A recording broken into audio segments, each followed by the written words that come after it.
tēnā koe maipis, tēnā tātou katoa, mei, wahine toa, tēnā koe, tēnā tātou. Greetings everybody. I need to work on that CV. One of the, it's 25 years since I was the president of the Otago University Students Association this year, and 22 years since I was the president of the New Zealand University Students Association, where my diverse thinking led the then Prime Minister Jim Bolger to describe me as a full-time paid troublemaker, which I regarded as a ticking off of my KPI at that point in my life.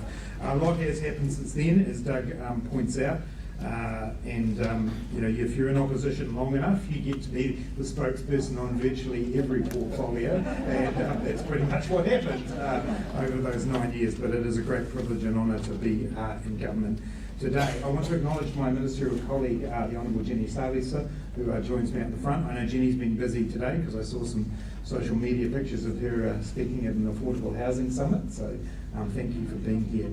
And Rangatira tēnā koutou katoa, all of you are of esteemed people. May said to me as, she won't mind me saying this out loud, May said to me as we were on our way in, this is not your typical Institute of Directors audience. And she's right, because as I stand up here on the stage, I see a hugely diverse room, diverse in background and diverse in thinking. And May, it is a tribute to you that this group of people are in the room today. We were just joking at the front. Those of us who are involved in the project are largely there because of our free will.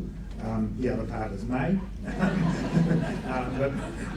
But May has the ability to get people to be in places and do things, and we need people like that in our society. I'm greatly honoured to do this. Doug pointed out that I appoint the Eden Park Trust Board. One of the things on becoming Minister of Finance that I realised was that an enormous part of the role is the appointment of people to boards. Partly because of the way over the years the structure of government has evolved and decisions have been made about how we manage particular assets within the government's portfolio, and a lot of that now comes down to the trust and faith that we place in various board members. Many of them are in the room today, I might add. And so, firstly, I want to thank people who are in the room today who serve on government boards. It is a critically important part of making government work that we have people who are prepared to do that work and undertake what is effectively, in many ways, a service on all of our behalves. But it has sharpened my thinking about the importance of the way we think about board appointments, the way boards operate, and it's why, among other things other than May's powers of persuasion, is why I am here today, because actually this means a lot to me, and the work that May and her team have put together is critically important in not only the way that the private sector governs itself, but actually the way we run government. And so that's a reason for me focusing on what's here today. I'm not going to run through the many statistics that exist around these issues, because you all know them. You know about the low percentages of women on boards. You know about the low percentages of ethnic diversity on boards in New Zealand. They are the numbers that are familiar to all of you. And those issues need to be addressed. And the point that May makes in this publication is that it's not about the percentages of women, or it's not about the percentages of people from different ethnic backgrounds. It's about the mix of diversity of thinking. But I will say this, you don't get to the start line until we've started to address some of those percentages. So I don't see this as a mutually exclusive discussion. I see this as one where we must do better in terms of our representation on boards in percentage terms. And in government, we've got a target of 50% female members of the boards that we appoint. At the moment, one way of measuring that, we get to 45%. Great, I hear you say. That's a great advance over time. If we take a particular sector out of that mix, let's say health, the percentage plummets. If we just look at the boards of state-owned enterprises, we're in the 30s. If we look even more narrowly at more financial-based boards, we can slip even lower if we're not careful. So percentages matter, targets matter, but actually we have to look deeper, and that is the challenge that May in her work on diverse thinking is giving to us, is to look beyond that headline. So let's get to the start line. Let's make sure we get equality in board representation, particularly on the issue of gender. But let's not stop there. Let's then take the next step and say, what can we do? And that's what May is challenging us today. May will talk about this, I'm sure, but diverse thinking, as she puts it in the report, is different viewpoints from the norm, different perspectives, backgrounds, professional skills, and experiences. Different ways of thinking. And for me, that ability to move beyond a groupthink mentality is what is absolutely critical. So I found myself asking the question, that makes sense to me, why hasn't it happened? Why has it not happened up until this point? And at the risk of going into a long speech about misogyny and colonisation and various other issues, I'm just going to focus on a couple of points that I think we need to deal with, or none of what is proposed in this report will matter. The first of those is New Zealanders' aversion to conflict. We don't like conflict. We avoid it most of the time. We deal with it largely through passive aggressivity. We keep it to ourselves. We go home and we talk about it. My long-suffering partner doesn't have as great an interest as I do in politics, but he gets to hear a lot about what I think of some of the committees and boards that I'm on. And in the end, that's cathartic for me, but actually it's reflective, I think, of one of the issues that we have. We avoid conflict. We need to understand that actually differences of opinion, born of different backgrounds and different experiences and different ways of approaching issues, will strengthen us. It doesn't mean we hate each other. It just means we might hold a different point of view or a different perspective. And it's one of the things I'm enjoying about being in Cabinet. A number of the colleagues who I sit around the table with in Cabinet are people I've known for 20, 15 years. And what I've realised is by building that experience up together, we are able to discuss things frankly. The other thing that enables us to do that is our shared purpose. Because one of the things about coming through, and yes, the Labour Party has a shared purpose. One of the things about coming through a values-based organisation like the Labour Party is that I know that I can have a massive scrap with Chris Hipkins about the state of the education system, but I know where he's coming from, and I support what he does, even if I might differ on a particular issue.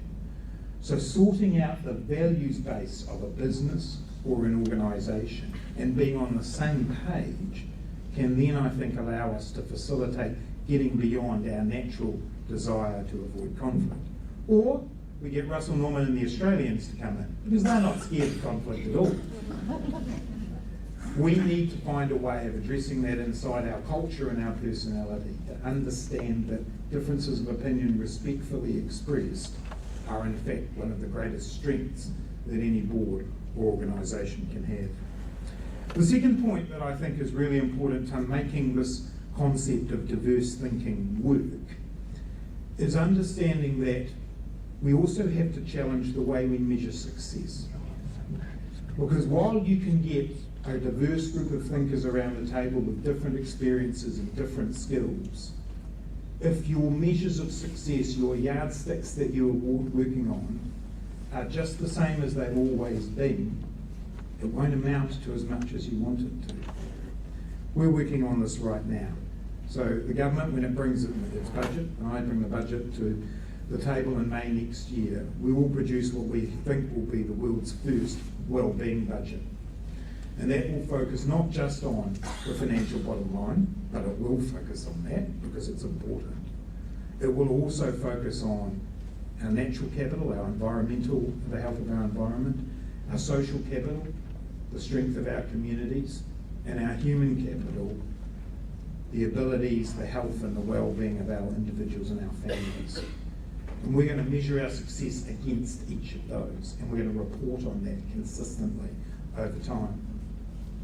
And we're also going to use that framework to decide what we prioritise, that we make decisions that are about intergenerational well-being, that are about the overall health of our environment and our people and our communities. And we were faced with a decision earlier this year around what to do about the rebuilding of Waikeria Prison in the middle of the North Island. And I got some advice about that, and it told me to support the option for a 2,500 bed mega prison because the per bed cost was the cheapest.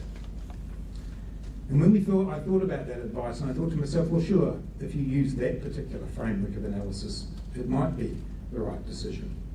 But maybe, just maybe, if we build a smaller prison and we put a mental health unit in with it, and we invested money in transitional housing, and we worked on drug and alcohol rehabilitation programs, both inside and outside the wire, maybe the upfront cost of that would be more, but the long-term benefit, the intergenerational benefit, would be astronomically larger if we were prepared to make that investment, if we were prepared to judge success and the right thing to do across a broader, more diverse set of indicators. That shift in thinking is exactly, this is for those of you who didn't get to go to the Justice Summit, and I can see you've heard what I would have said if I leave me.